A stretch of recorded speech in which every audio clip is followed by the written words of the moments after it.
ભવ ફેરામાંથી હવે છૂટીએ. આ સમય એવો છે, છૂટવાનો આ સમય છે. જો છૂટી જઈએ તો, અને જો આ વખતે ન છૂટ્યા તો હવે પછી નથી.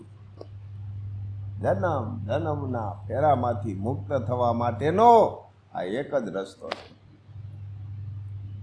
મા પાસે બે જ વસ્તુ મળે છે. એક જન્મ જન્મના દુઃખ મટે ને એ મળે છે, અને એક રસ્તો એ છે જન્મ જન્મના ફેરામાંથી મુક્ત થવું હોય ને તો એ રસ્તો મળે. બેમાંથી એક મળે. કયો જોઈએ છે? મુક્ત થવું હોય ને જન્મ જન્મના ફેરામાંથી તો આપણે શું કરવું પડશે? હા, આપણી જે નિત્ય જે ફરજ છે એ ફરજનું પાલન કરવું પડશે. તો કઈ કઈ ફરજ? જે સ્થિતિમાં જે જ્યાં સ્થળ ઉપર જે તમે જે ફરજ નિત્ય જે તમારી છે એ ફરજને પૂરેપૂરી નિભાવો. કોઈ પણ સ્ટેપ ઉપર તમે છો એ તમે પૂરેપૂરી ફરજને નિભાવો. ધર્મ એટલે શું? ધર્મ એટલે ફરજ. ફરજનું પાલન કરો. અને ફરજનું પાલન કોણ કરી શકે? માનવ. ધર્મનું કામ શું? કે માનવ બનાવવાનું. વાળા સંપ્રદાય બનાવવાનું કામ ધર્મનું નથી, માણસ બનાવવાનું, માનવ બનાવવાનું કામ છે. એક થાય, લોકો એક થાય, એ જોડવાનું કામ છે, તોડવાનું કામ નથી. જાગ્રત થાવ.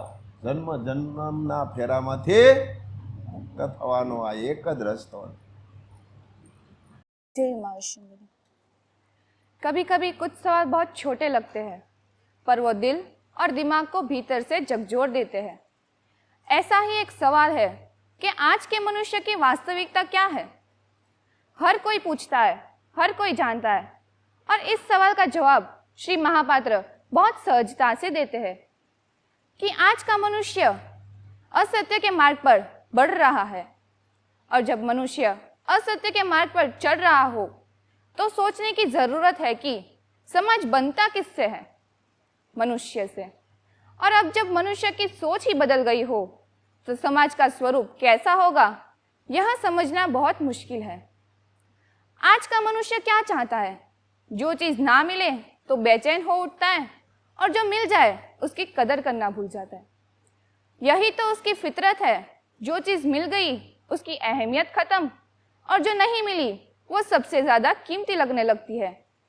अब चाहे वो कोई रिश्ता हो या कोई वस्तु, हर चीज मिलने से पहले बहुत अनमोल लगती है, और खो जाने के बाद उसकी अहमियत समझ आती है।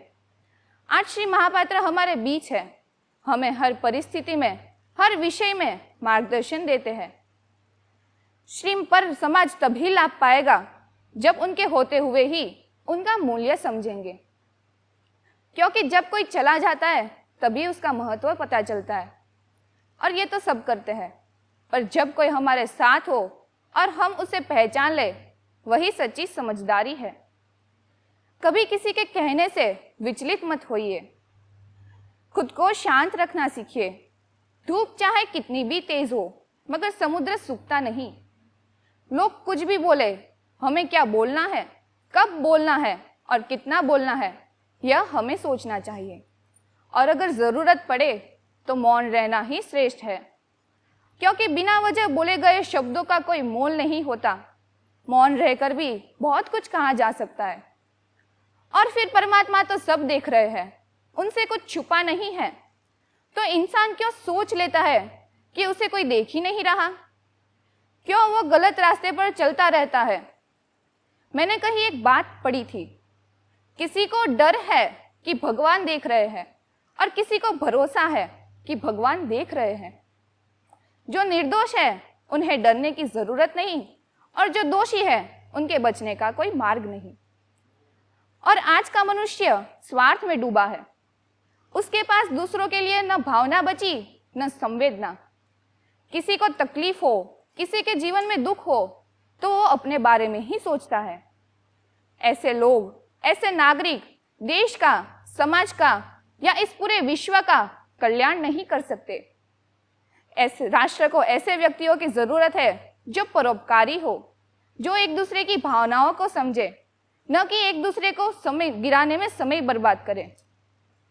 एक बहुत प्रेरणादायक बात मैंने सुनी थी, तू अपनी खूबियां ढूंढ, क्योंकि खामियां निकालने के लिए तो लोग हैं ना। अगर रखना है कदम तो आगे रख, क्योंकि पीछे खींचने के लिए तो लोग हैं ना। सपने देखने हैं तो ऊंचे देख, क्योंकि नीचा दिखाने के लिए तो लोग हैं ना। और अगर प्यार करना है तो खुद से या परमात्मा से कर, क्योंकि नफरत करने के लिए तो लोग हैं ना। अगर लोगों का काम भी हम सुनने लग जाएंगे तो वे बेचारे क्या करेंगे। इसलिए पहले खुद को पहचानो, खुद को देखो। स्वार्थ भरी जिंदगी नहीं, बल्कि ऐसी जिंदगी जियो जो परमात्मा के करीब ले जाए। खुद भी महको, औरों को भी महकाओ। यही श्री महापात्र का संदेश है और यही आज के समाज की वास्तविकता। जय माँ विष्णु।